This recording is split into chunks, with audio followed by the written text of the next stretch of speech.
Zatrąbił pierwszy anioł i stał się grat i ogień zmieszany ze krwią. I zrzucono to na ziemię, a trzecia część drzew zgorzała i wszelka trawa zielona spalona jest.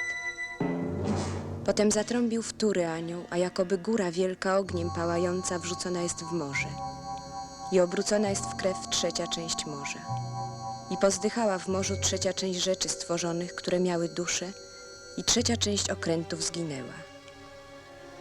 I zatrąbił trzeci anioł i spadła z nieba gwiazda wielka, gorejąca jako pochodnia, i upadła na trzecią część rzek i na źródła wód.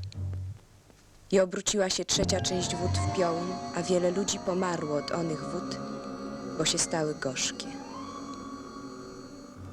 Potem zatrąbił czwarty anioł, a uderzona jest trzecia część słońca i trzecia część księżyca i trzecia część gwiazd. Tak iż się trzecia część ich zaćmiła i trzecia część dnia nie świeci, także i nocy.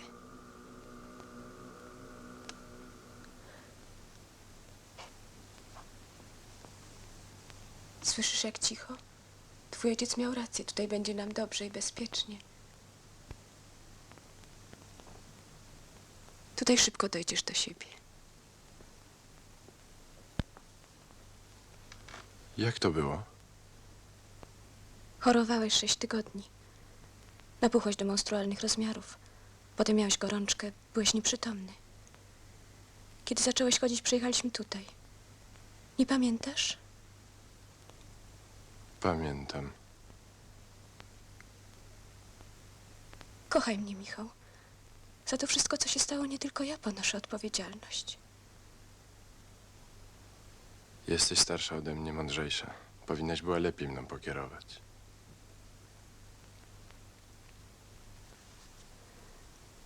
Lekarz kazał chodzić na spacery. Pomogę ci się ubrać. Dlaczego ojciec nie przyszedł tutaj? Ja już się czuję dobrze. Twój ojciec przecież ze mną nie rozmawia.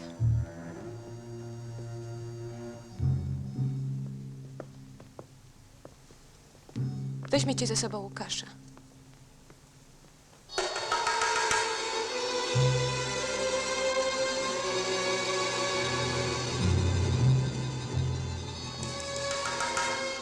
Widzisz, jak tatuś teraz pięknie wygląda?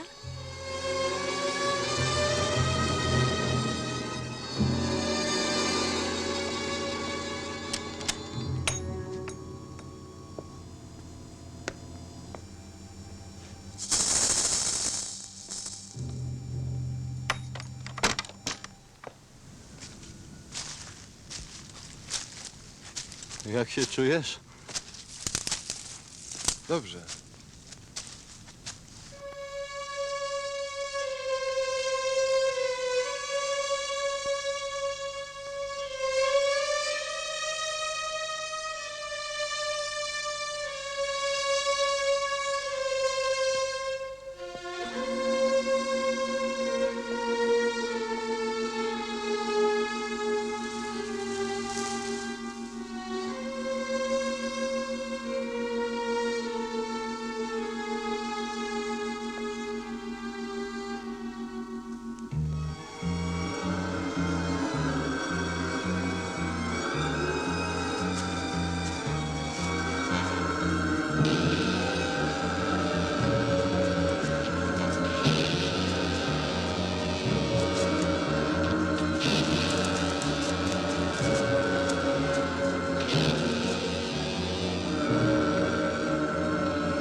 Ojcze, ja do dzisiaj nie mogę tego zrozumieć. Ona odeszła od niego z pełnią okrucieństwa. Pozwoliła mu umrzeć.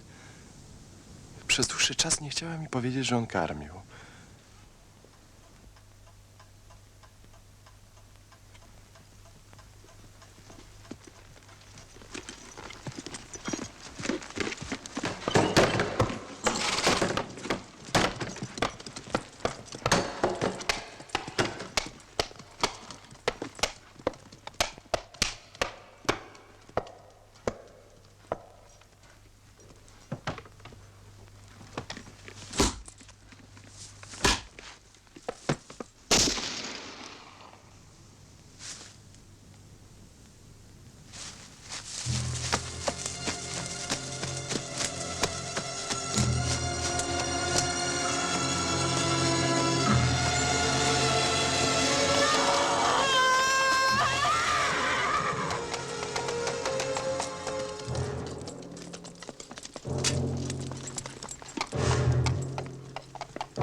Boże, który nas nie prowadzisz, Boże, który pozwalasz zabijać to, co kruche i wywyższasz tępą nienawiść, Boże, który rozmnażasz okrucieństwo i pozwalasz ludziom pastwić się nad innymi, Boże, który wywyższasz najgorszych i dajesz im bicz do ręki, Boże niemiłosierny, nie miej nad nami litości.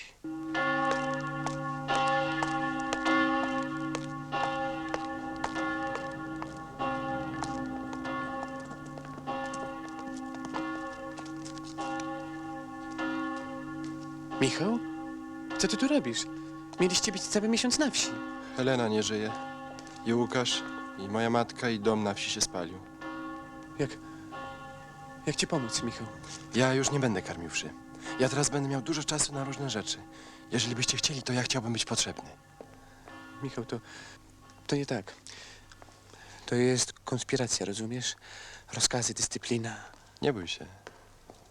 Ja potrafię się podporządkować. Ja myślę, że nawet nic tak nie potrafię teraz, jak podporządkować się. Zrozumieć i nie płakać. Zapomnisz swego imienia, ojca, matki. Będziesz nosił pseudonim. Jak się chcesz nazywać, Michał? Szary albo ślepy. Głuchy albo kulawy. Ten, przed którym będziesz odpowiedzialny, jest naprawdę ślepy.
Zostań tu.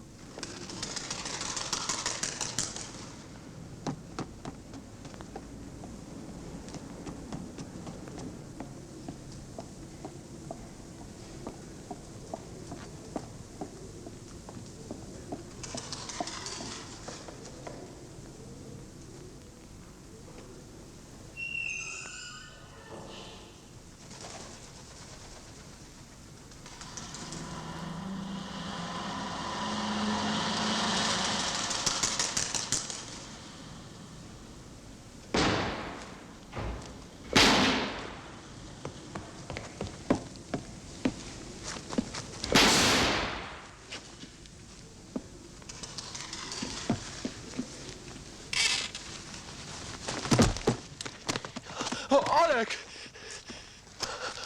Olek!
Co ci się stało?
Ja rodzę.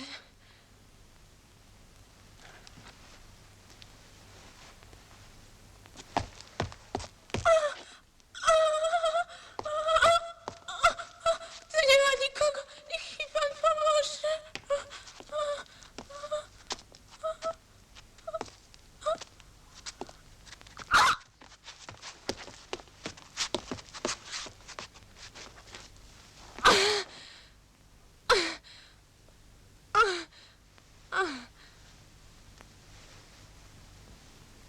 Nie, ja nie jestem z policji. Trzeba biec i ratować go. My mieszkamy tu dopiero od 10 dni. Ja nie rozumiem, za co mogli go ścigać.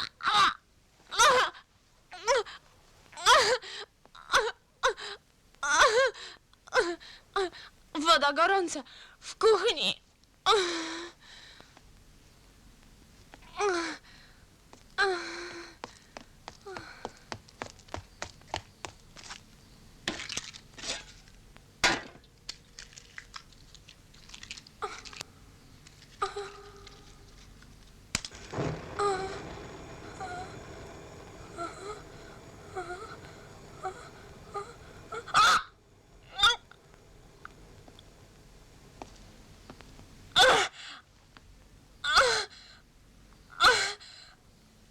Pomoc!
Szybka jestem, prawda?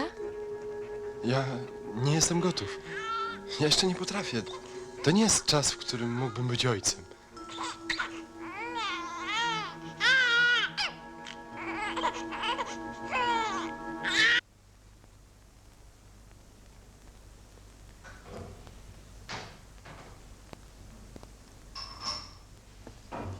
Proszę pana, ja jestem z miejskiej ubezpieczalni. Helena?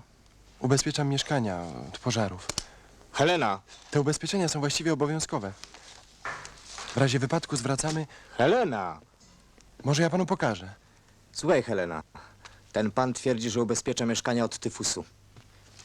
Nie od tyfusu. Od pożaru. Ja nie wiem, czy ubezpieczenie obejmuje również choroby. Jedyny pożar, jaki się mógł zapalić w tym domu, już dawno zgasł. Nie powinieneś tak siedzieć po ciemku. Powinieneś coś zjeść. Swędzą mnie nogi.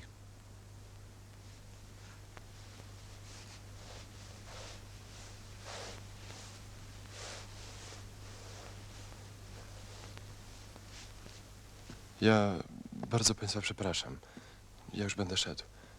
Jeszcze obejdę inne mieszkania w tym domu.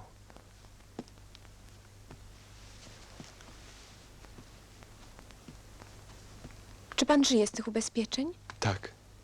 Pan to robi zbyt łagodnie. Helena! Niech pan na ludzi krzyczy. Helena! Dlaczego?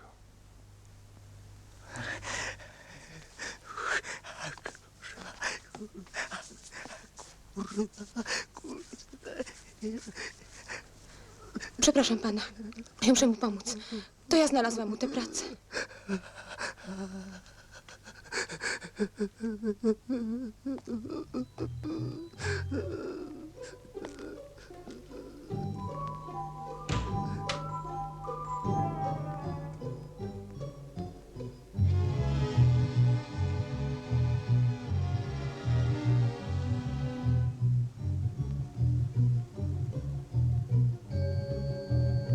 Boże, który nas zwodzisz, powiedz nam, co czynimy.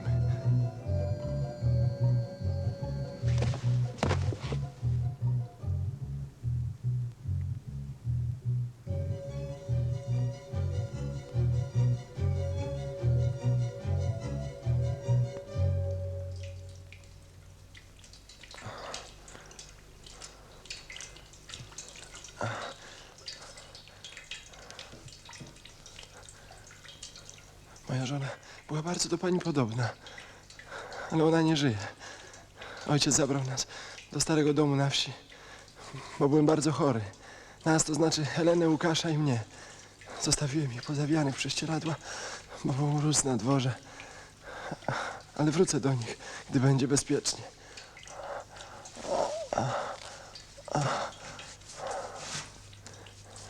Widzi pani, ja nigdy nie wiedziałem, czy jestem ważny, czy nieważny. Czy pójdę za kogoś, czy ktoś za mnie. Ludzie chodzą po tak odległych od siebie orbitach. Spotykają się tak rzadko, nie z tymi, tylko czasem. W samym środku wojny, wśród wszy, krwi i gnoju. Proszę pani, ja mógłbym pójść i powiedzieć im, że to mnie gonili. Że pani męża wzięli tylko przez przypadek, bo miał taki sam płaszcz jak mój. Ale oni go ranili i nie wypuściliby ani jego, ani mnie.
Ojcze, chciałbym zostawić u ciebie te rzeczy. O, Czy mógłbym wziąć twój stary płaszcz? weź, nie krępuj się.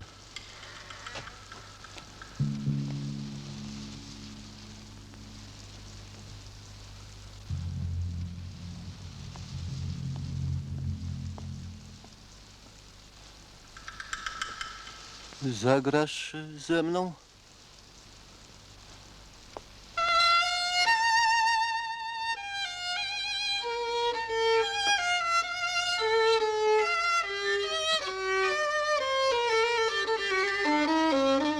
Ojcze, przecież je zabito, ja widziałem. Ja nie oszalałem. Zabito je obie, tak. Wieczne odpoczywanie racz im dać, panie. Co mówisz? Że zabito twoją matkę i twoją panią. Nawet nie chcesz powiedzieć jej imienia. Byłeś dla niej złym ojcem, złym teściem. Nie melodramatyzujmy, mój kochany. No cóż, wydaje mi się, że mam prawo choćby raz w życiu powiedzieć ci, co sądzę o twoich osobistych sprawach. Lekkomyślnie rozbiłeś cudze szczęście. Nawet gdyby to było szczęście mniemane, dałeś się pożreć tej kobiecie. Kiedy przyjechałem i zobaczyłem, jak zaczyna cię zżerać choroba, jak giniesz w oczach, wybacz, mój kochany, nie mogłem się zdobyć na pogodny obiektywizm. Ojcze, ale przecież oprócz tego, na co stać najbardziej marnego, ja nie umiałem jej dać nic. Co?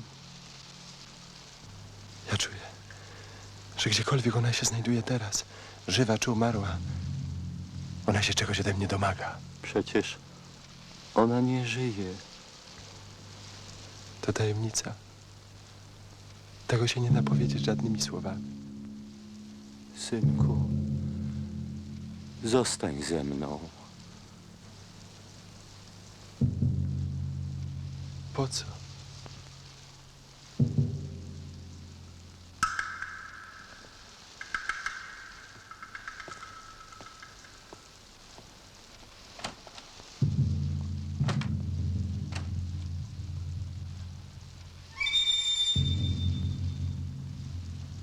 Syn i ojciec, kość z kości, krew z krwi, powiadają, a przecież ściana, ściana, ściana.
Pańska prośba jest niedorzeczna. Co on zeznaje, na jaki temat, kim on właściwie jest? Przecież ani pan, ani ja, nikt tego nie wie. Na razie jedynie powinniśmy się cieszyć, że pan jest żywy. Mimo wszystko, wciąż myślę o tym, o co mnie pan prosił. Aresztuje się tylu ludzi cennych, krew z krwi tego narodu. A ów pański człowiek jest kimś nieważnym. Nie mamy sił, by wkładać rękę w lej tego wiru po to właściwie tylko, żeby wyciągać zeń nikogo. A przecież mnie też to prześladuje. Coraz bardziej wydaje mi się, że nieodwołalnie pogrążamy się w kręgu, w którym wszystko jakby się do siebie upodobniło. Czyn i brak czynu, okrucieństwo i obojętność. Więc nie mogę dać panu odpowiedzi zgodnej z moim sumieniem. Jedno jest niejasne. Podał pan, że część nocy spędził pan w tym mieszkaniu. Tak, Czy sam? tak. Nie wolno panu tam wracać, aż do odwołania mego rozkazu. Niech pan także nie przychodzi tutaj. Czuję się zmęczony. Proszę, niech mnie pan zostawi. Postaram się dać panu odpowiedź za jakiś czas.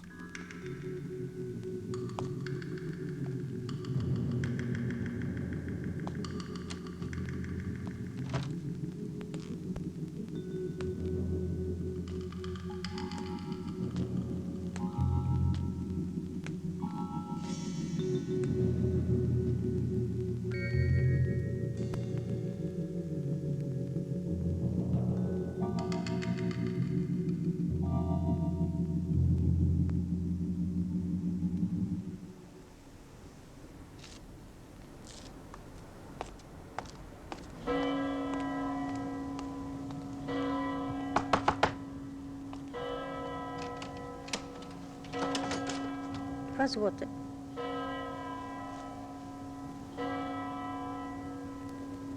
Bóg zapłać. Ja do siostry Klary.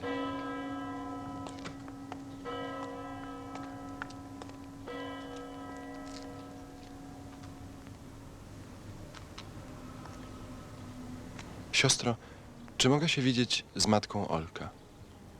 Jest bardzo słaba od wczoraj. Wieczorem była niespokojna, wezwała mnie, ale nie chciała nic mówić. Potem dotknęła ręką piersi i powiedziała: mój syn nie żyje. A co powiedział lekarz? Lekarzy wywieziono 2 miesiące temu. Podobno wywieziono ich do pobliskiego lasu. Po drodze wytruto ich spalinami. Jak? Rury wydechowe zostały podłączone do wnętrza samochodów. Jak ty się znasz na technice, siostro? Poznałam się. A ojciec cię tu nigdy nie odwiedza. Nigdy. Ten szał irracjonalny wydał mu się wstrętny. Żyj, bracie. Ty, który jesteś tak żywy.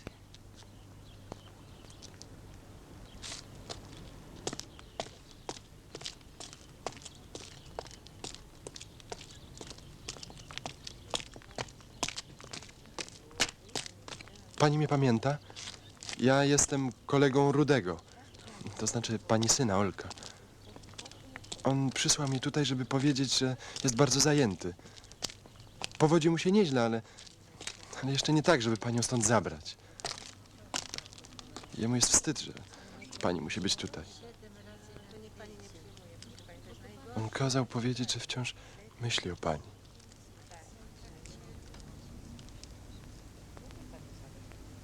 Prosił, żebym pani dał ten krzyżyk.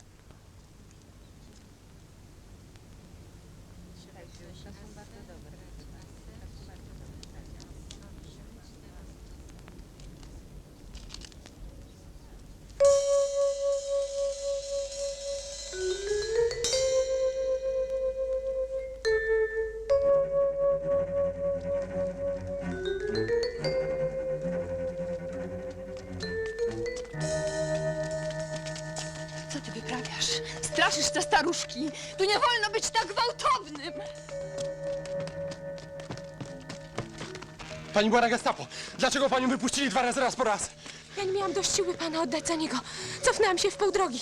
Niech pan będzie szczęśliwy, że okazałam się tak słaba. Siostro, ona jest tak podobna, tak niezrozumiale podobna do Heleny. Ona nie jest podobna, Michał. To halucynacja. Przecież to ja mieszkałem tutaj. Kiedy zabrali Jana, męża Heleny, moja siostra znalazła nam tutaj schronienie. Niech pan stąd odejdzie i nigdy nie wraca. Jego strasznie biją, im bardziej milczy, a milczeć musi, skoro nic nie wie o panu. Czy pan nie czuje, że każda chwila, jaką spędzam z panem, jest grzechem wobec niego? Ja już wiem, co teraz muszę zrobić. Ja pana proszę, niech pan stąd idzie. To jego dziecko. Nasze. Tak. Jego, pani i moje.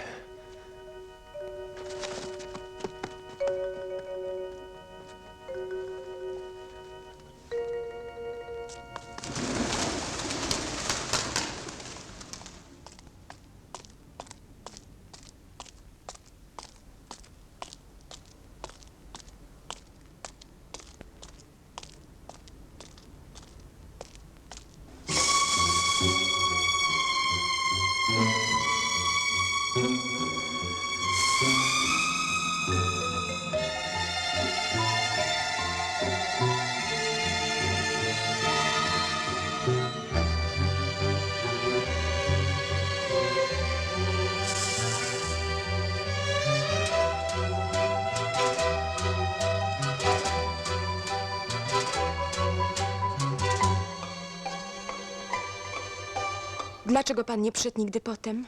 Ja bałem się państwu przeszkadzać. Nie ma państwa, jest powłoka. Jest coś strasznego, co się wyżarło od środka. Dlaczego? Dlatego, że każdy z każdym może zrobić wszystko, że w gruncie rzeczy chore jest tylko mięso, a dokoła... Co? Dokoła litość i dobroć i wiara w siebie przestają istnieć, kiedy zakazi się krew. Co zostaje wtedy? Okrucieństwo.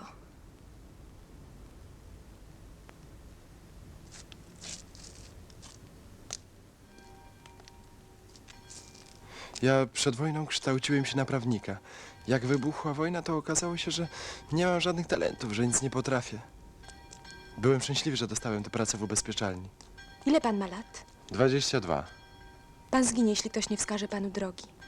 Ja panu dam pracę, która będzie dla pana najlepsza. A co tam trzeba będzie robić, proszę pani? Nic. Być cierpliwym. To potrafię. A czy będziemy tam pracować razem? Tak. Tylko ja będę pana hodowczynią. Kiedy wojna wybuchła, mój mąż także nie miał niczego. Chciał się dostać na pocztę bez skutku. Powiedziałam mu, by zaczął karmić. Nim to się stało, wydawało mi się, że wiem, co to jest miłość. Co to jest miłość, proszę pana? Ja nie wiem. To jest odwrotność okrucieństwa. Pełna pogarda dla tego, co nie jest miłością. To brzmi strasznie. Nie, to jest zdjęcie pancerza, który nas tak nie obroni. Oddanie siebie ze strachem, aby nie zostać odtrąconym. To boli. Dotknij mi serca.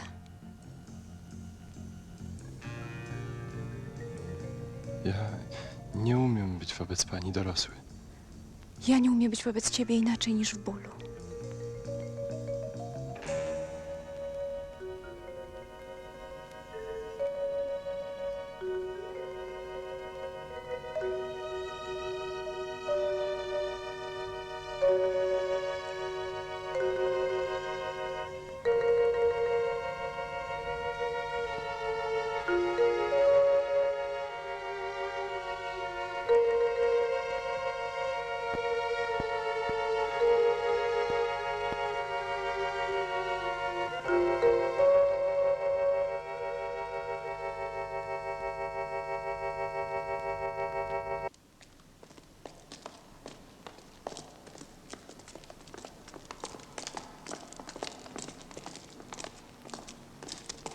Marian!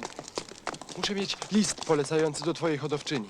Ja chcę znowu wrócić do karmienia. Muszę mieć lepsze kartki. Marmoladę, chleb, Przecież mąkę. nie masz dla kogo. Bracie, teraz ty się wyspowiadaj przede mną. Czy zdarzyło ci się kiedyś być świadkiem cudu? Ty chcesz powiedzieć, że cuda się nie zdarzają. Ty, Marian? Zachowujesz się jak wiatr. Te dwa światy nie są przymierzalne. Jedno jest odbiciem drugiego poprzez lustro, jakim jesteś ty sam. Twoja wiara jest wiarą prostaka, cokolwiek byś mi nie chciał powiedzieć. Słuchaj, tylko ty możesz mnie zrozumieć. Z tego, co teraz robię, ja nie mogę utrzymać nikogo. Założyłeś rodzinę? Tak. Dano mi tę łaskę.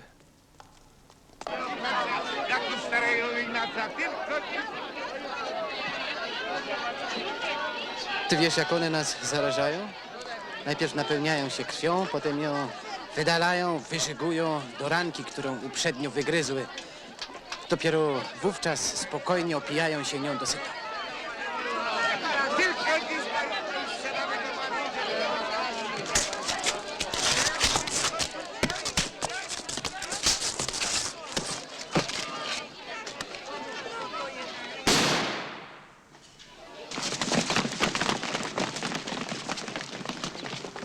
Przecież tak nie można. Nie można. Muszą być jakieś prawa. Bóg.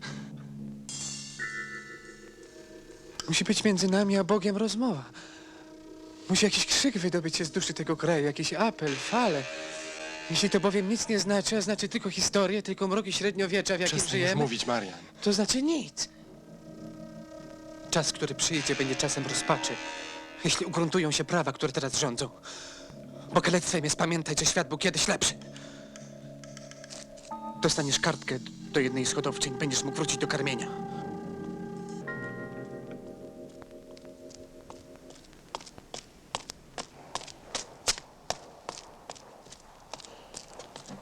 Pan do kogo? Na pierwsze piętro do pani Wiśniowskiej. A.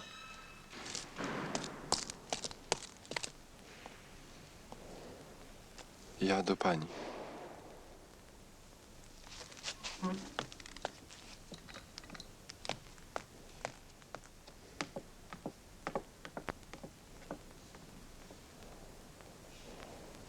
Jest też tak źle?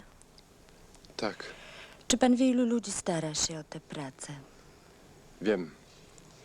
Im mała gorączka nie szkodzi. One nawet lubią taką ciepłą krew. Dam panu kartkę do lekarza.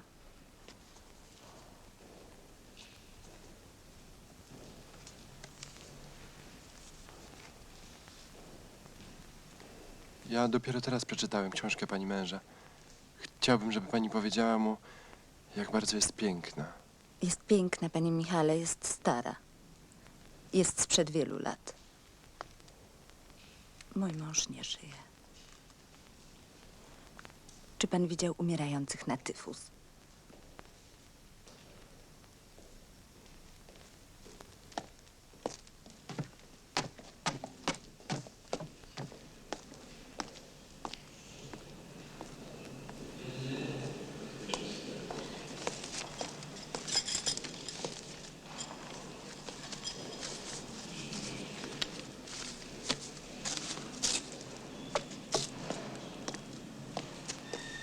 Przepraszam.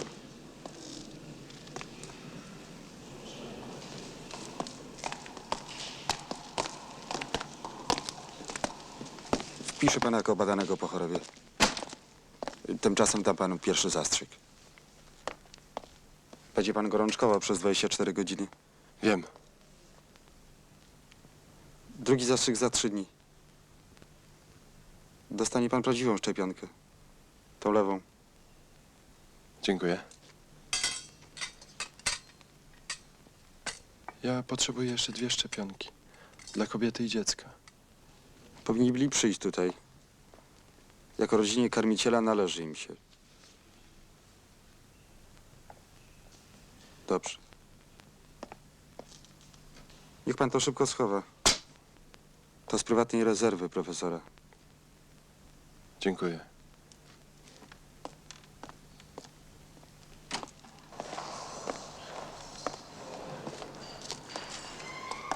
Proszę pana wpisać.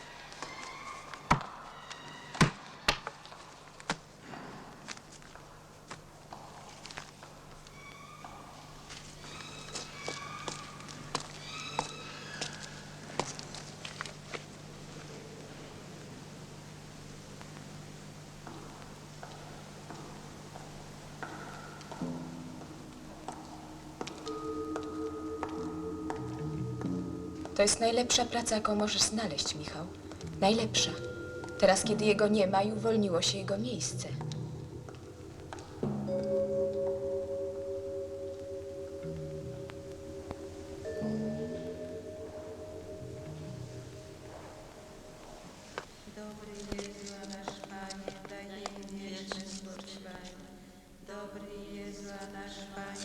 Przyniosłem jedzenie dla niej i dla dziecka. Może ty jej dasz? Umieściłam je w tym samym pokoju, w którym ty mieszkałeś. Nie ma innego pomieszczenia, ani w domu, ani w klasztorze. Tam jest sucho i ciepło. Gdyby jej szukali, tam trudno będzie je znaleźć. Siostro, powiedz mi, wytłumacz. Tylko nie zbudź mnie. Czy to wszystko, co mi się zdarza, ma jakiś sens? Czy to coś znaczy? I tylko ja nie mogę tego pojąć? Czy wiesz, na co umierają ci starzy ludzie? Jak prędko. Na głód, Michał. Na zimno i brak pożywienia. Czy wiesz, jak umierają? Siostro, ja teraz mam dobre kartki, jedzenie. Mogę ci dać mąkę, będziesz się mogła najeść dosyta. Nie, nie trzeba. Idź już, Michał. Siostro, czy w tym podobieństwie jej do Heleny, czy ty w tym nic nie widzisz? To ty widzisz coś, czego nie ma.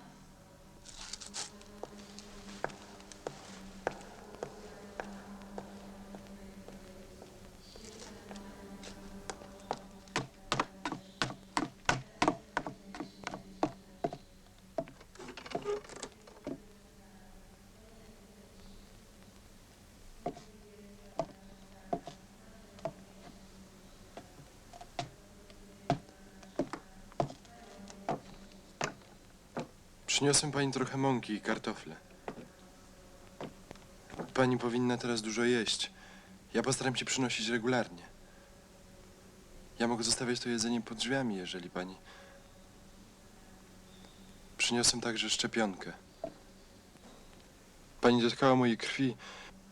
Ja byłem chory, ta krew mogła być zakażona.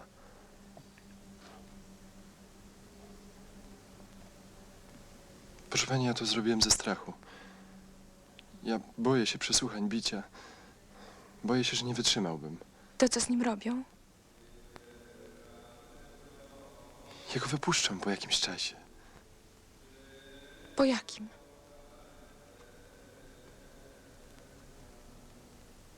Proszę pana, pani mąż, ja chciałbym wiedzieć, kim był, co robił.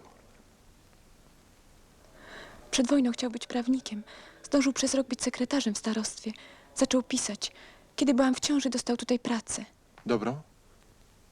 Ta praca pozwalała nam żyć. Ja też miałem żonę i syna. Mieszkaliśmy właśnie tutaj.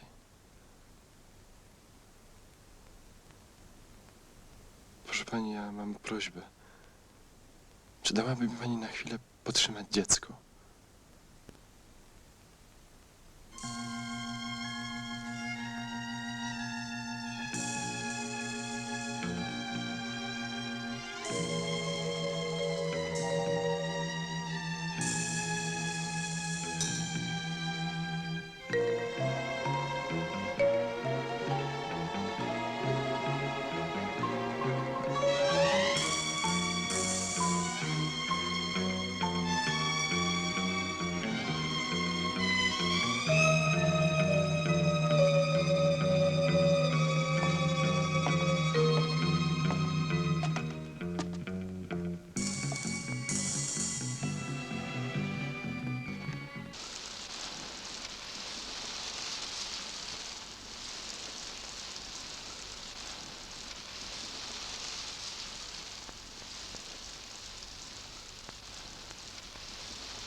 Kto pan jest?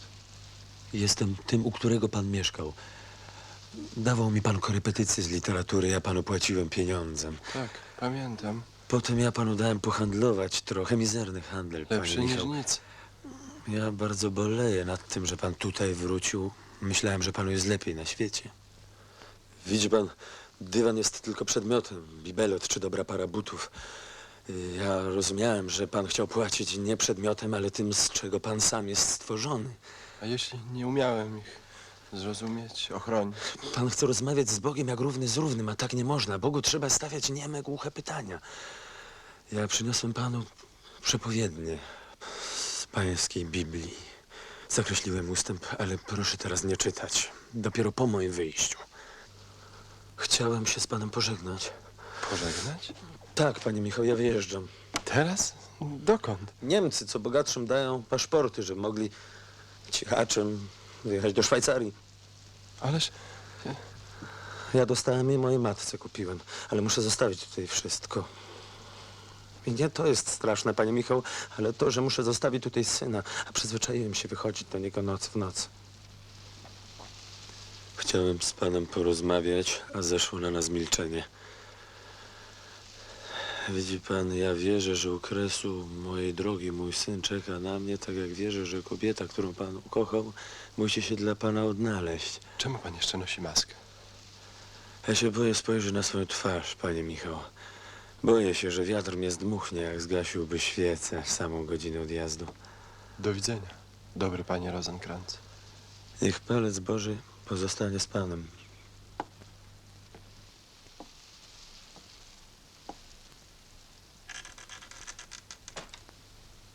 I ukazał się cud wielki na niebie. Niewiasta obleczona w słońce, a księżyc pod nogami jej. A będąc brzemienna, męczyła się, aby porodziła. I ukazał się drugi cud na niebie, a oto smok wielki rydzy, mając 7 głów, a ogon jego ciągnął 3. część gwiazd niebieskich. I smok on stanął przed niewiastą, aby pożreć dziecię jej. I stała się bitwa na niebie. Michał i aniołowie jego potykali się ze smokiem.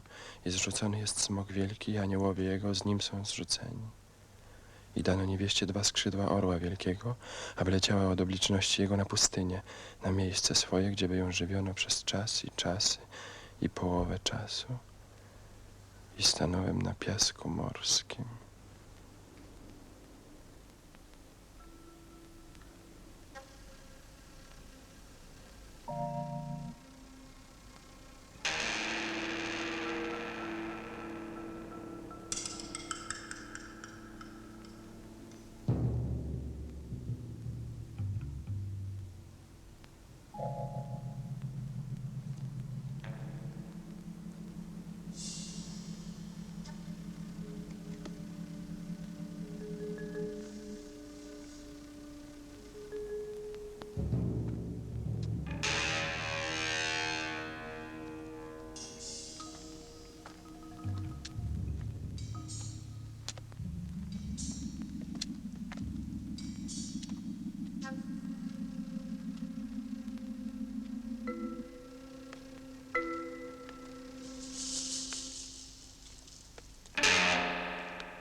Ja przyszłam po ciebie, po ciebie. Nie możesz tu zostać. Ja muszę tam iść, pomóc im. A co z twoim mężem? Czy byś mnie kochał, gdym go oszukiwała choć po 1 dzień dłużej?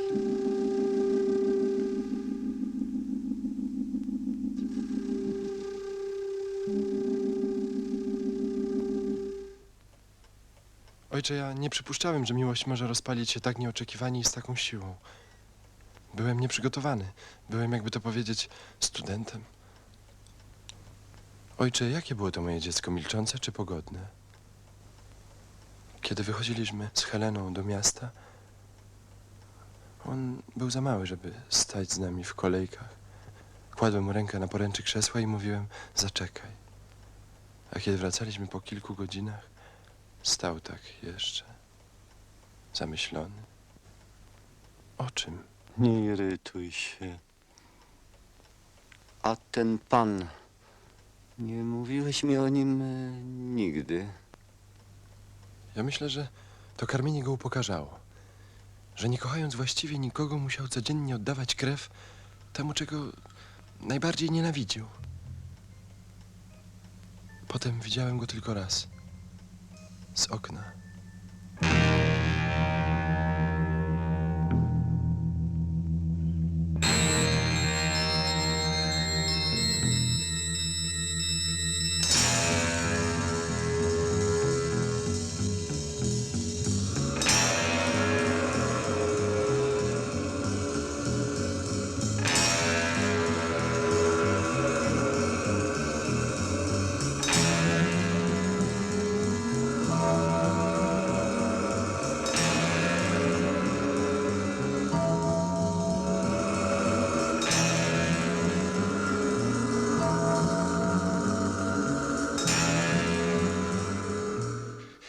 Jego zabrali. Widziałem. Tłum wpędził mnie do klatki schodowej. Była łapanka. Kogo? Twojego męża, Jana, Jana! On miał dobre papiery. Podarł je. Widziałem. Dlaczego? Nie wiem. Może nie mógł znieść, że odeszłaś od niego. Może on cię kochał. A wszystko, co o nim opowiadałaś, było kłamstwem. Musimy się stąd wyprowadzić. A ty nie zapominaj. To jest nasze dziecko. Nasze. I pomyśl, zwoliła się praca karmiciela. Jeżeli chcesz, by to dziecko wyżyło, musimy ją wziąć natychmiast, natychmiast! Dlaczego on podarł te papiery? Przecież on już wtedy nie karmił. Podobno włóczył się po ulicach bez zajęcia, głodny, jak gdyby był na wpół obłąkany. I co? On przed wojną był fizykiem. Podobno bardzo zdolnym. Widzisz, on ją bił. Wyrzucił ją z domu, a była tak samotna, że nie miała do kogo przyjść, tylko do mnie. Powiedz mi, mój kochany, jak ci się wydaje, co jest ważniejsze? Czy siła, która pchała tę kobietę do spełnienia swojego biologicznego, zwierzęcego instynktu, rodzić wbrew wszystkiemu, czy ta siła była więcej warta niż poświęcenie się dla człowieka, który przecież żył przy niej, cierpiał, myślał, kochał i który potrzebował jej i dlatego zdecydował się na śmierć, kiedy ona od niego odeszła? Ojcze, powiedz mi, co jest ważniejsze? Czy to, co ludzie poświęcają dla siebie? Czy to, co mogą między sobą ocalić? Ocalić? Nic się nie da ocalić, Michał. Świat się rozsypał, rozwalił, strzesł. Prawa rządzące tym rozkładem, te nowe prawa, trzeba zgłębić, trzeba się do nich zastosować. Dlatego postąpiliście słusznie i okrutnie. Wszystko. I obecność naszych dzieci na świecie ja jestem w stanie odkupić.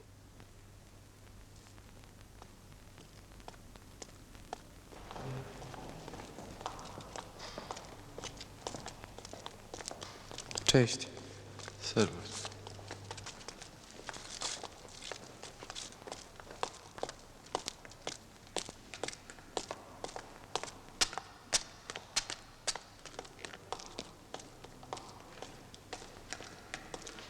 Dzień dobry.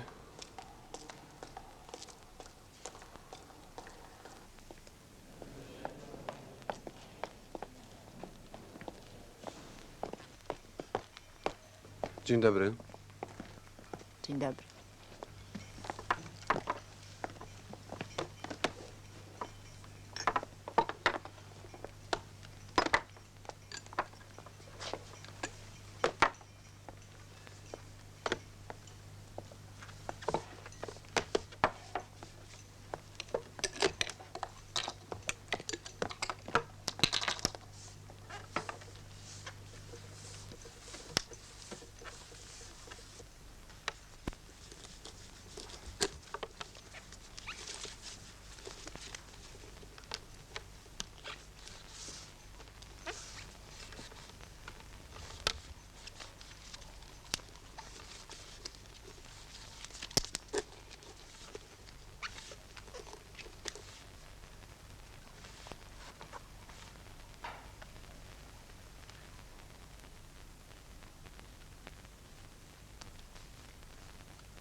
Dziesięć tysięcy, Michał, są silne, zdrowe. Będziesz je karmił po pół godziny aż do pełnego wyhodowania cyklu. Dopiero wtedy wstrzyknie się im zarazki tyfusu, które będą hodować w jelitkach. Później ta jelita ugniata się w specjalnym preparacie i powstaje z tego szczepionka. To jest najlepsza praca, jaką możesz zdobyć. Dzięki papierom, które za nią dostajesz, nie grozi ci zsyłka, aresztowania ani głód. Ja się brzydzę tego zajęcia. Inni, którzy tu siedzą wraz z tobą, są w tej samej sytuacji, co ty. Poginęliby, gdyby nie mogli tutaj przychodzić.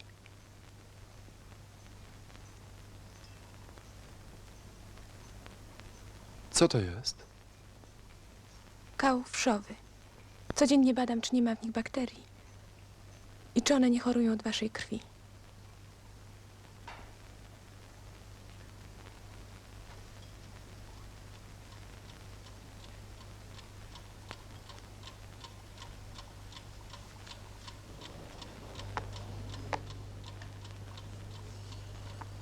Nie wolno ci się drapać, Marian.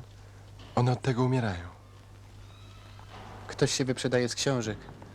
Widziałem wczoraj niesłychane tomy w antykwariacie. zbiorniczego Selina Spenglera. Konrada nie było? Jest za późno, by czytać Spenglera. Jest za późno, by czytać. Widziałem piękne, bogato zdobione tomy Wielkiej Encyklopedii Powszechnej. Nie było chętnych? Ale się znajdą. To jest czas wielkiego czytania. Tak nie jest.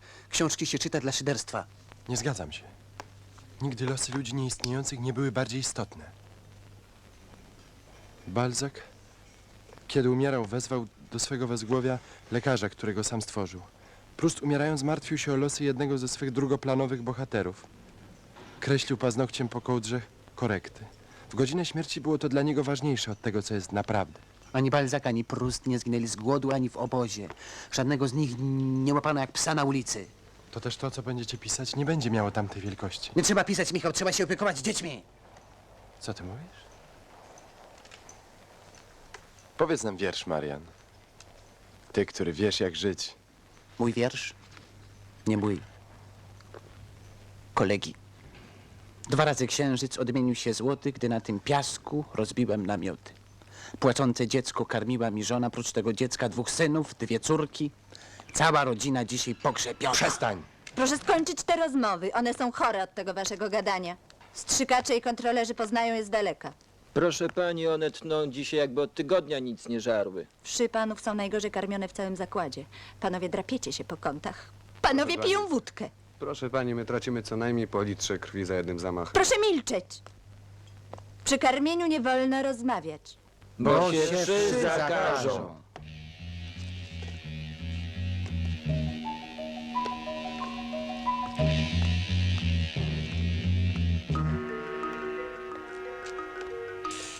Michał, pamiętasz, jak wzięto profesorów?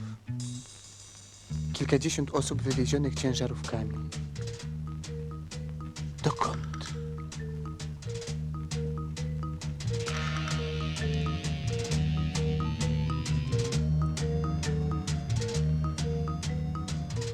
Widzisz, tylko one są ważne. One was utrzymują przy życiu. Nie można ich krzywdzić. Nie możemy ich oszukiwać. One są waszą matką niosącą śmierć w jelitkach.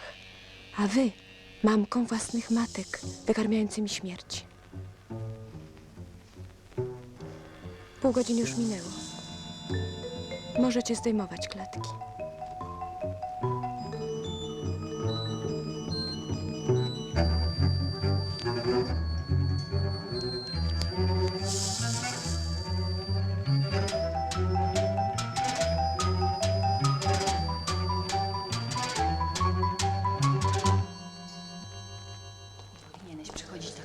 Jeszcze zdążę. Jesteś cały zziajany, gorączkujesz. Lepisz się od wody. Wróciłem do pracy. Siostro, ja ci mogę rozwlec tyfus po całym zakładzie. Oni byli szczepieni. Jak? Część waszych szczepionek idzie do lekarzy na mieście. A ona? Ona ma się dobrze. Już powoli zaczyna zapominać o swoim mężu. Siostro, nie mówiłaś mi nigdy, jak to się stało, że ona tutaj przyszła? Jedna z mateczek spotkała ją, jak się wlokła po ulicy. Która? Nie pamiętam. A dlaczego umieściłaś je w tym samym pokoju, w którym kiedyś ja mieszkałem? Nie chcesz mi powiedzieć.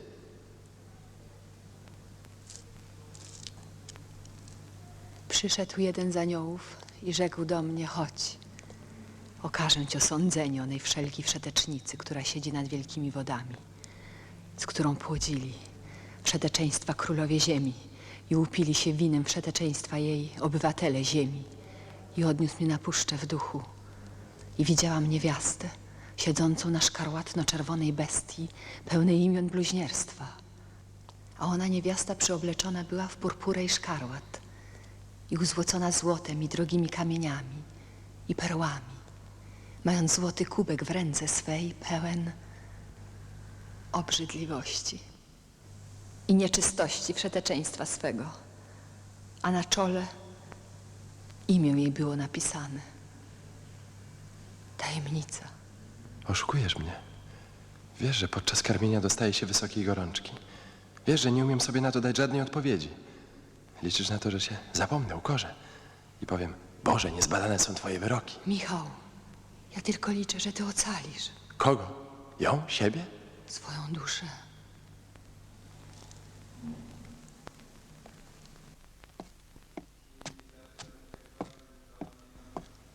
Czy zaszczepiła się pani tak, jak prosiłem? To bardzo ważne. Przyniosłem pani jeszcze kartki. Co się stało? Jutro będą proponowali panu zakażone. To lepsze zajęcie, bardziej stałe. Skąd pani wie? Pan nigdy przedtem tego nie robił. To było dla pana zbyt straszne. Czy o tym powiedziała pani moja siostra? Ja muszę go odnaleźć. Zacznę teraz chodzić do więzień. Ja jestem dość silna, aby wychodzić sama. Nie, to nie ma sensu, dopóki ja się wszystkiego nie dowiem. Kiedy patrzę na panią, wydaje mi się, że dano mi jeszcze drugą szansę przeżycia tego, co za pierwszym razem przeżyłem tak źle. Zrozumiałem tak mało. Miłość zostaje nas nieprzygotowanych. Przechodzi nam przez palce jak woda. A może wtedy we mnie nie było miłości.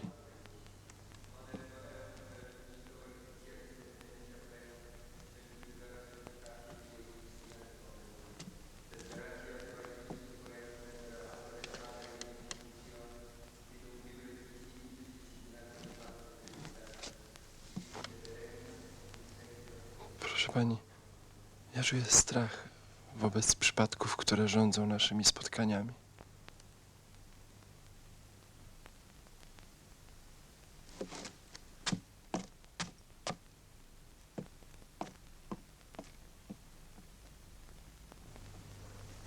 Boże. Boże miłosierny, który widzisz, że grzeszymy ze słabości. Boże, który zsyłasz nam bicz miłości w czas największego pomoru. Boże, który ślepo rządzisz nami. Nie opuszczaj nas, abyśmy się nie zatracili w Twym gniewie.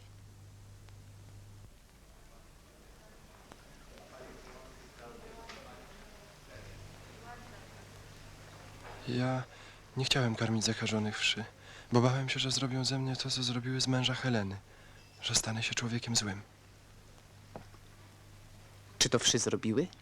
Wszy? Czy też brak miłości między nimi? Co? Ja dziś dobrze karmię. Bracie, mam zgorączkowaną krew, one to lubią. Upijają się i zasypiają w euforii. Bo ta krew ma bańki. Jest jak szampan. Musuje.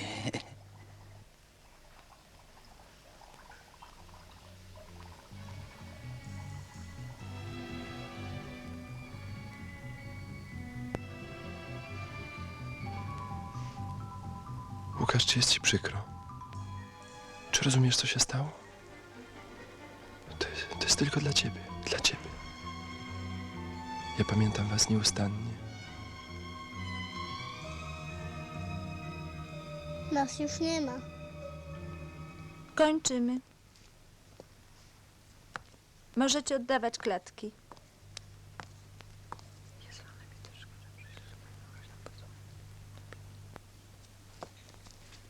Pan chorował na tyfus, panie Michale. Jest pan uodporniony. Na zakaźnym zabrakło ostrzykaczy. Za karmienie wszy zakażonych lepiej płacą. Dostaje się lepsze kartki i stałe wynagrodzenie. Może pan tam pójść od zaraz.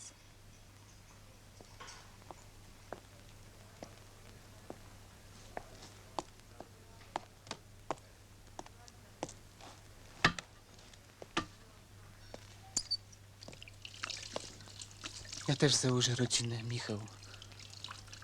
Lepszą od twojej. Lepszą. Lepszą.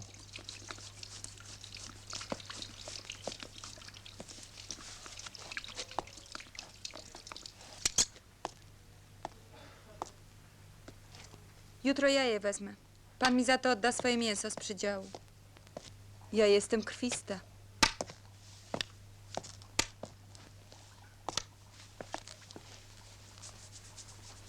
Przy Pawlisze hodujemy jedną i tę samą rodzinę. Od 1918 roku. Jest to wciąż potomstwo tej samej pierwszej zarodowej pary. Czy przyglądał się pan uważnie? Są ciemniejsze od zwykłych. Kilka lat temu wykazywały spadek witalności. Wówczas skrzyżowano je ze wszami sprowadzonymi z Abysynii. Czy pan już był strzykaczem? Nakładaczem, strzykaczem, preparatorem. Ja jestem tutaj dopiero od 1,5 miesiąca. Mojego męża profesor sprowadził aż z Poznania, by go uchronić Od śmierci.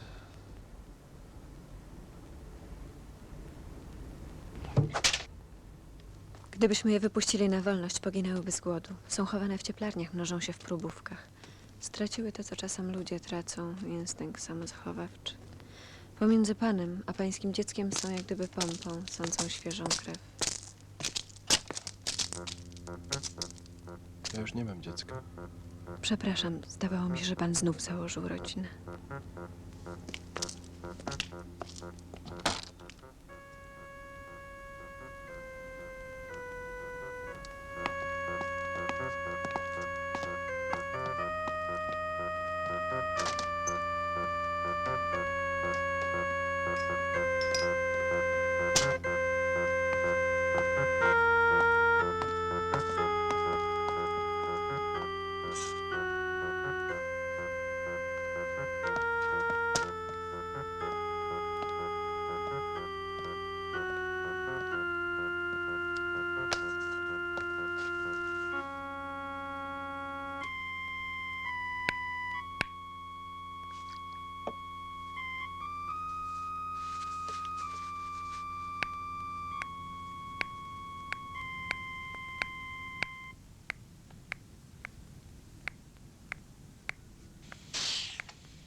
Nie rusz!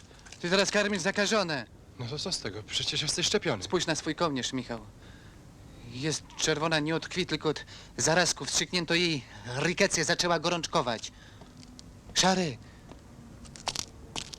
Szary, ja ci coś wyznam. Widzisz, gdyby mnie złapali, ja wsypałbym wszystkich. Wszystkich! Rozwaliłbym cały ten instytut! Powiedziałbym, że ukrywają się tu naukowcy, że karmią pisarze, że powinni być wywiezieni. Widzisz, w mojej rodzinie nic nie usposobiło mnie do takiej pracy. Moi przodkowie to myśliciele, adwokaci. Preparatorzy powinni dodawać łap do jelitek. Szczepionki powinny być jeszcze marniejsze, jeszcze słabsze. Trzeba by doprowadzić tą sytuację do ostatecznego kresu. Napiąć ją do brzegu pęknięcia, żeby nic nie móc sobie wyrzucić, żeby śladu poddania nie zostawić na sobie. Cienia podłości. Nawet jeśli posypią się aresztowania. Tortury! Może, widzisz, może ta eksterminacja jest jak pomór dany po to, by ludzie poznali właściwości swojego życia? Bracie, będę drżał o ciebie, gdy ktoś wrośnie ci w serce. Mam do ciebie prośbę. Dziś wieczór bądź przed piekarnią. Przyjechał ktoś, kto ma wykonać wyrok. W prawej ręce masz trzymać gazetę. Pójdź tam za mnie.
Proszę pana, Nie wolno nam ze sobą rozmawiać. ale ja muszę się dowiedzieć. Ja widziałem, jak pana brali w łapance. Podarł pan wówczas swoje papiery, więc... No i co, dziwi się pan, że żyje, tak? Uciekłem. Bo ja... Wie pan, niewiele pamiętam. Pan spowodował to, że ona od pana odeszła. Ona mówiła, że te wszy wyżarły pana od środka, ale to nie mogło tak być. Pan już przedtem musiał być taki. Proszę pana, ja muszę się dowiedzieć, dlaczego to wszystko zamieniło pana w kamień.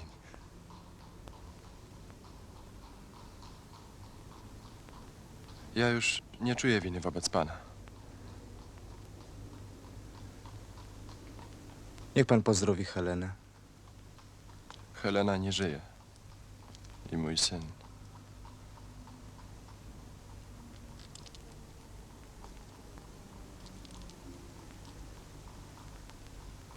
Przepraszam.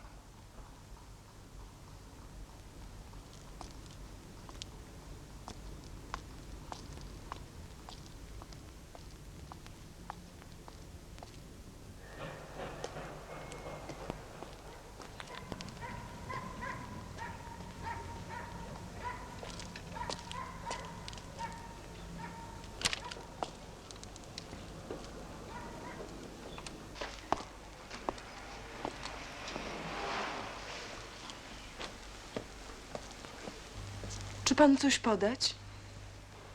Herbatę.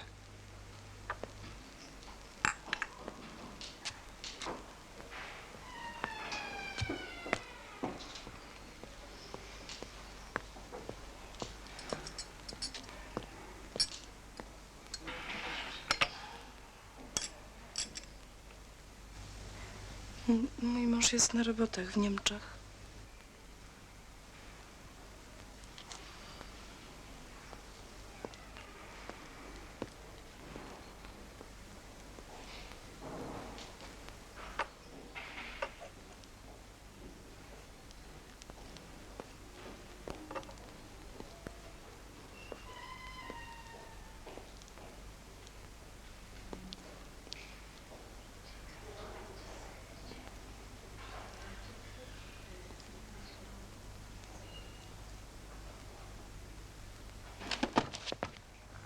O której ma pan pociąg?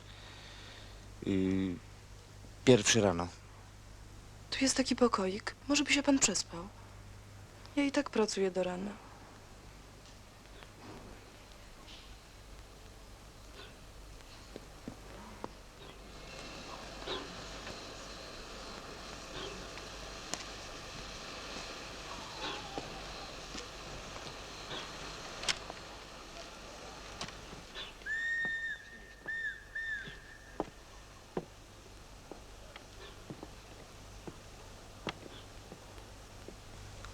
Niech pan nie zapala światła. Dziękuję.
Dobry wieczór.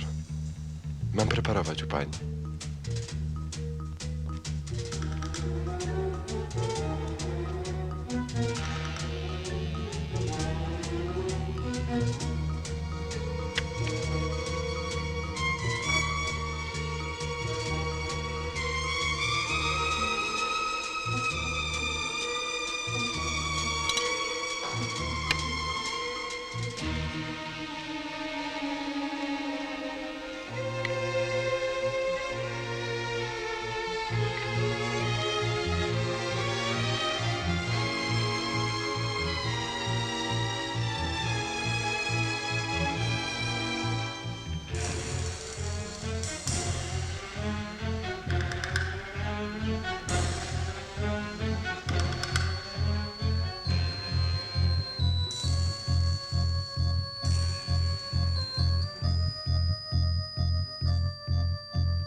Cześć. Serwus.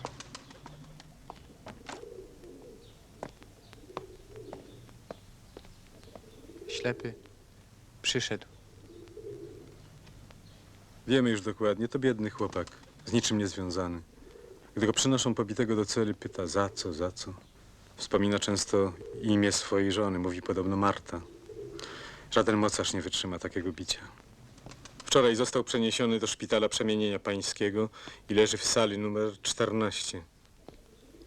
Może rozkaz, jaki wydałem i decyzja, do jakiej doszedłem, nie tłumaczą się żadnym rozsądkiem. Ale myślę wciąż, że moim zadaniem jest nie tracenie z oczu tych wszystkich ścieżek, które pana i mnie i tych wszystkich, którzy mi zaufali, będą mogły przez tę ciemność przeprowadzić. Więc tego niewinnego, tego niepotrzebnego, tego podobnego do każdego z nas, tyle że bez pistoletu, tego robaka.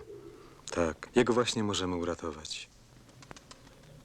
Dostaliśmy grupę do wykonania zadania. Będą niemieckie mundury, broń i samochód. Pan jest jedyny, który go widział na własne oczy. Proszę pana, żeby pan był jutro tutaj o godzinie 6 rano. Jak mam panu dziękować? Nijak. Widzi pan, mnie jest obojętne, czy ja za to pójdę pod sąd wojenny. Ale ja także się gubię. Ja także nie wiem. Jest mi bardzo ciężko. ciężko. Chciałbym się przed panem i przed wszystkimi do pana podobnymi obronić. Szary. Zazdroszczę panu.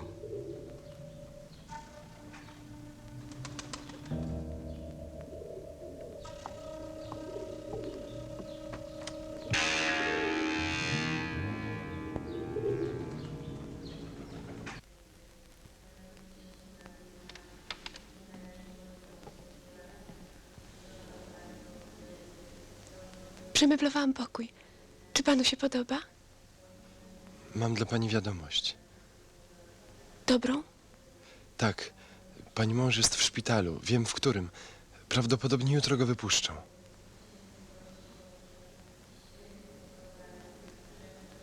Wypuszczą go? Tak.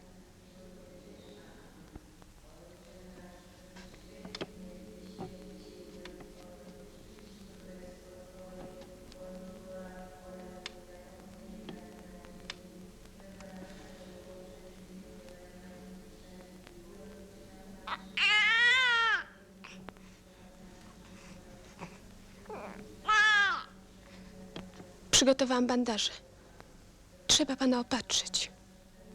Nie, nie potrzeba. Ja już czuję się dobrze.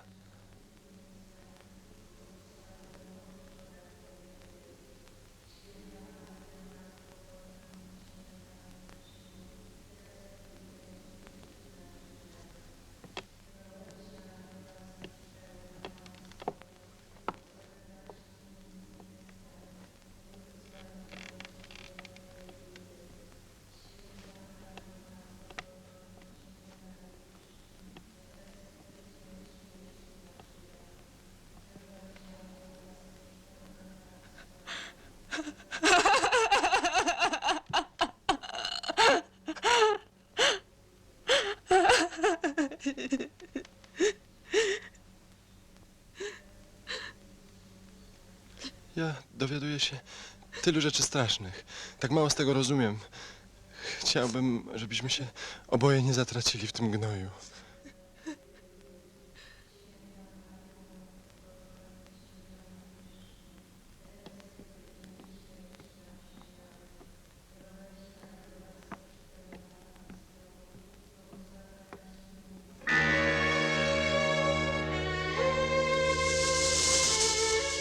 Czy chciałaś mieć dziecko z Janem? Nie.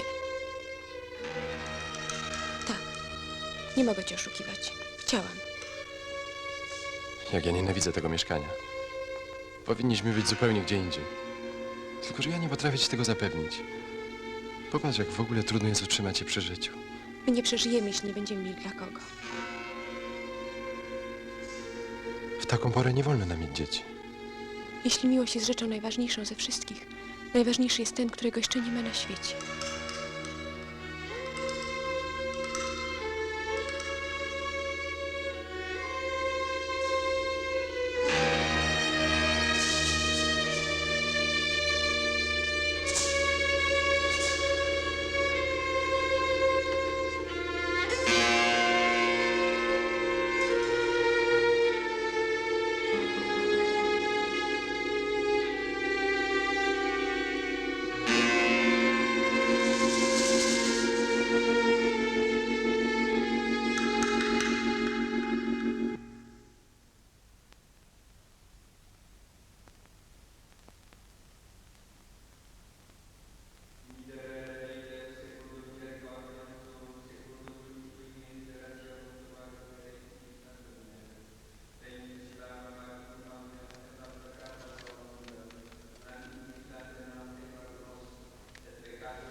Nie wolno ci tutaj przychodzić. Nie powinnaś widzieć, jak bardzo jesteście podobne. To wszystko dzieje się w tych samych miejscach, tymi samymi słowami. Nie. Słowa są zawsze nowe. Odnajduję cię. Tak. W drugich, którzy nie są nami.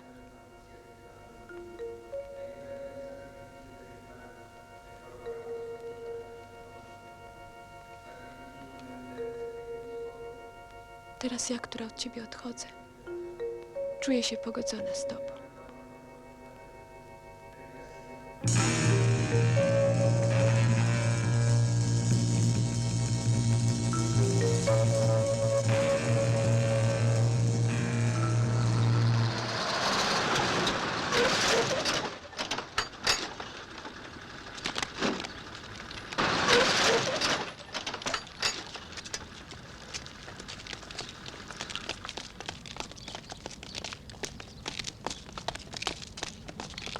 Sie mir die Hand, meine Dame.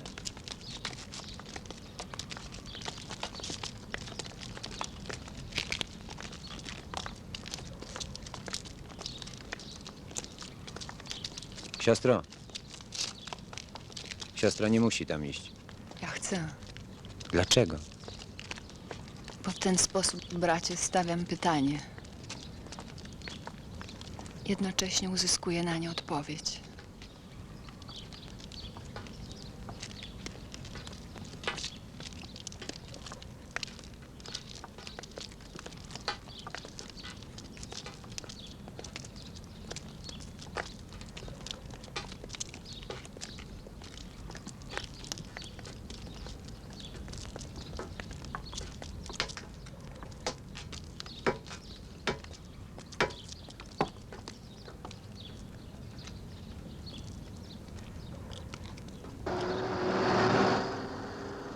Pojechali.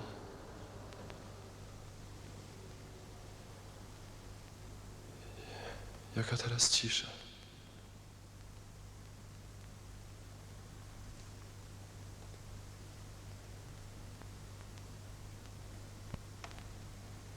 Muszę już iść. Dokąd? Muszę. Nie idziesz na karmienie, bo jest za wcześnie. Ale ja muszę iść do ojca, bo... Kłamiesz! Ale jeszcze wrócę, jeszcze przed Nie, karmieniem. nie wyjdziesz stąd. Nie, Ale mnie nie wolno się spóźnić. nie wypuszczę cię przez 5 minut. Dlaczego? Ja nie wiem, ja tak chcę. Oszalałaś! Oszalałam, oszalałam.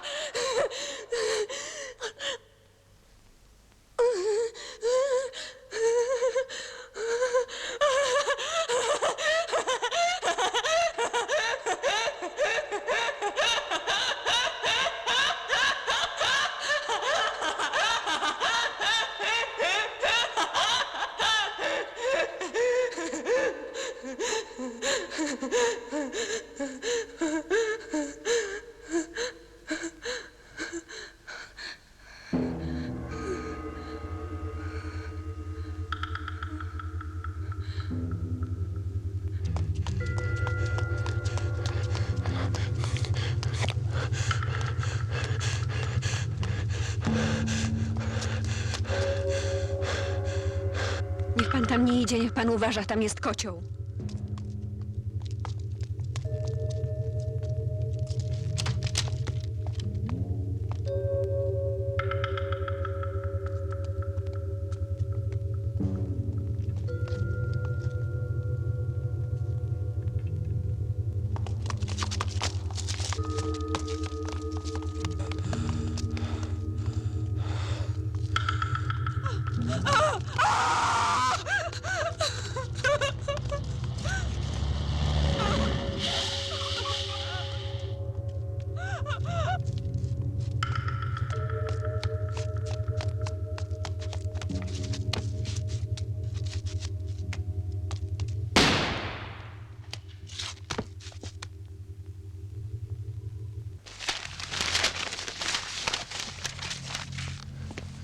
Ojcze, gdzie jest płaszcz, który u ciebie zostawiłem?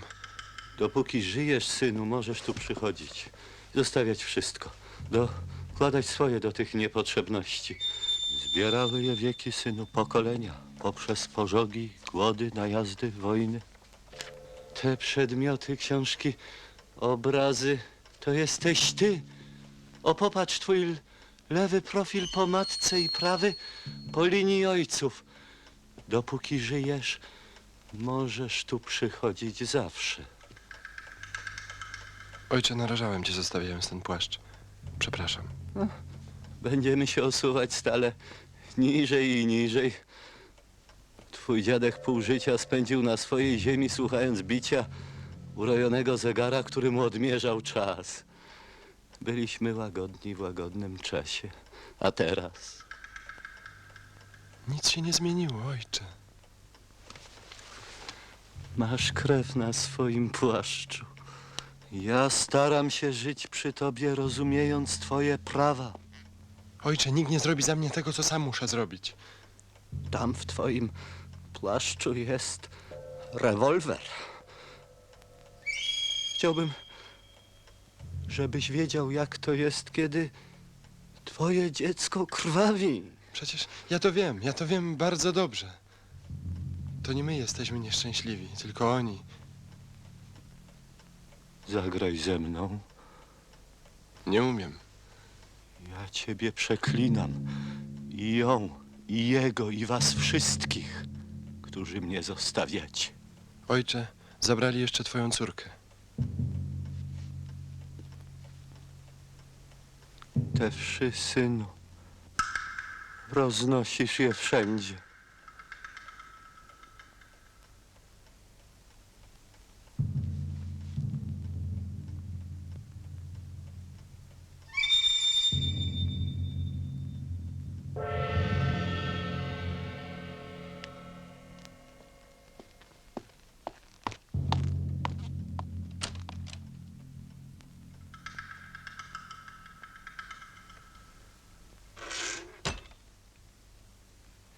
Liberame Domine de morte eterna, in die illat remenda, quando celi movendi sunt et terra, dum veneris judicare seculum perignem, tremens factus sum ego, ad timeo,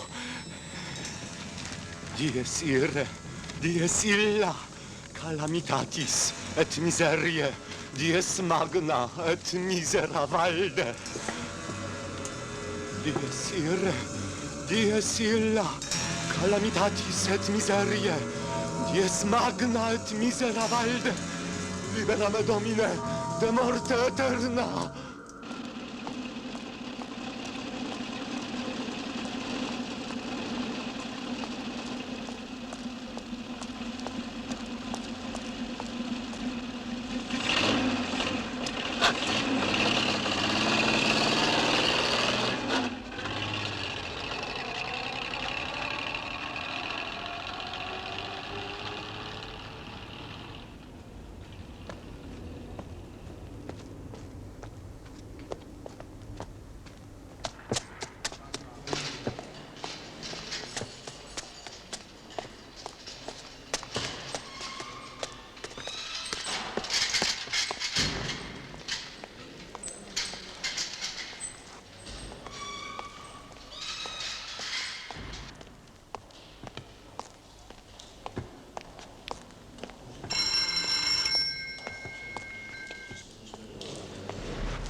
zatrąbił 5. anioł i widziałem gwiazdę, która z nieba spadła na ziemię.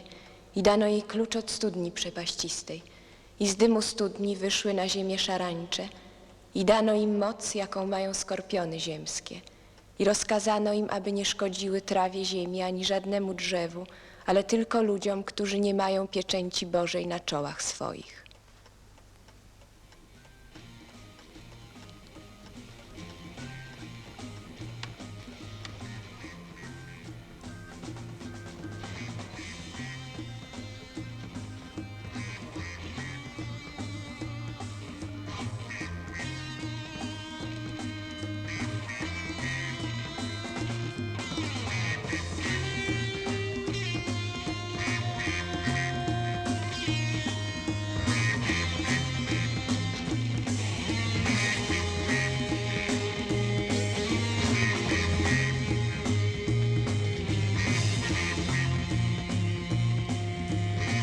I w owe dni ludzie szukać będą śmierci, a nie znajdą jej. I będą chcieli umrzeć, a śmierć od nich ucieknie.